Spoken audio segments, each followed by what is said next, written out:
মেয়েরা কেমনে বাপকে এত অস্বীকার করে? আমি আমার জীবনে এই প্রথম দেখলাম আপনাদের কাছে এবং আইনের কাছে আমি একটা ডায়েরি দিয়ে যাবো, এই ডায়েরিটা আপনারা থানায় পৌঁছাই দিন, আপনাদের দায়িত্ব।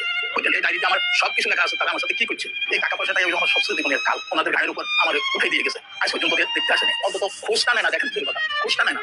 এইটা কি কারণে ছেলে এটাকে অশিক্ষিত, অশিক্ষিত হইল এক কথা। আর আমার মেয়েকে অশিক্ষিত, সেই মেয়েরে আমি পুতুলের মতো রাখছি।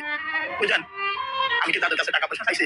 কিচ্ছু চাইনি, ভালোবাসা চাইছি। যাকে আমার ভাগ্য আছে, আমার জীবনে আমি বহু বিদেশ করছি, বহু টাকা কামাইছি, বহু টাকা খরচ করছি। বুঝলেন, আজ দুরবস্থায় ওনাদের ধার বাঁধতে পড়িয়েছি, ওনাদের দয়া।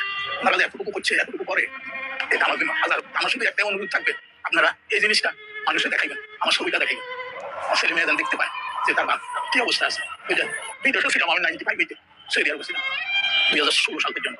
বুঝলেন, তারপরে যখন বস্তা পরিবারে টাকা দিয়েছিলাম তখন মানে সব ঠিক আছে, ছেলে ঠিক আছে, মেয়ে ঠিক আছে, সব ঠিক আছে।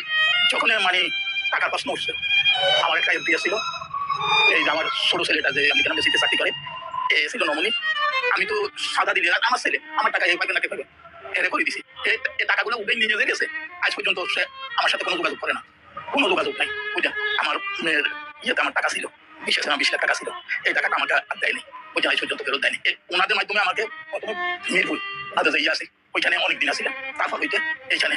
এখন আমি আপনাদের কাছে এবং আইনের কাছে আমি একটা ডায়েরি দিয়ে যাবো, এই ডায়েরিটা আপনারা থানায় পৌঁছাই দিন, আপনাদের দায়িত্ব।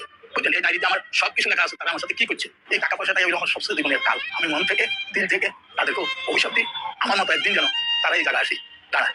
বুঝলেন, আল্লাহর কাছে এদেরকে সোনার স্বামী করি, মানে দুধ খাওয়াইছি, সোনার স্বামী।